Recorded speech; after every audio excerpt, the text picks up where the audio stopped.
बहुत ही महत्वपूर्ण निर्णय है ऑनरेबल इलाहाबाद हाईकोर्ट का। और जितने लोगों ने देश में भ्रम फैलाया था कि ऑनरेबल सिविल जज सीनियर डिवीजन चंदौसी ने 19 नवंबर को सर्वे कमिश्नर जो अपॉइंट किया था वो गलत अपॉइंट किया था और उस अपॉइंटमेंट करने से पहले मस्जिद कमेटी को सुनना चाहिए था, ये एक बात पूरे देश में फैलाई गई थी कि हमें बिना सुने कैसे सर्वे कमिश्नर को नियुक्त कर दिया गया। आज उस प्रपोजिशन ऑफ लॉ को कोर्ट ने सिरे से खारिज कर दिया है।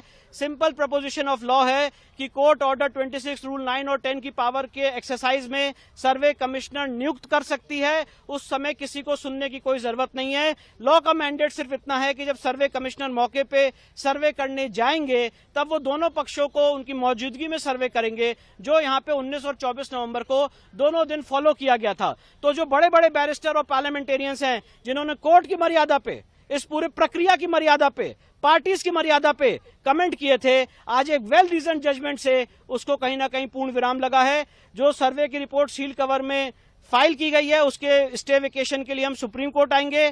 साथ ही साथ ऑनरेबल हाई कोर्ट ने ट्रायल पे स्टे लगा हुआ था उस स्टे को वेकेट कर दिया है। इसका अर्थ यह है कि अब वहां पे ट्रायल आगे फर्दर बढ़ेगा। प्लेसेस ऑफ वर्शिप एक्ट इसमें लागू नहीं होता है क्योंकि दोनों पार्टीज का ये एडमिटेड केस है कि एक एएसआई प्रोटेक्टेड मॉन्यूमेंट है 1958 का और एएसआई एक्ट 1958 से ये गवर्न होता है। तो इसलिए प्लेसेस ऑफ वर्शिप एक्ट के सेक्शन 4 सब क्लॉज 3A में लिखा हुआ है कि जो मॉन्यूमेंट एएसआई एक्ट से गवर्न होते हैं वहां पे प्लेसेस ऑफ वर्शिप एक्ट लागू ही नहीं होगा। इसलिए यहाँ पे प्लेसेस ऑफ वर्शिप एक्ट ना लागू होता है और ना सुप्रीम कोर्ट का 12 दिसंबर का ऑर्डर लागू होता है।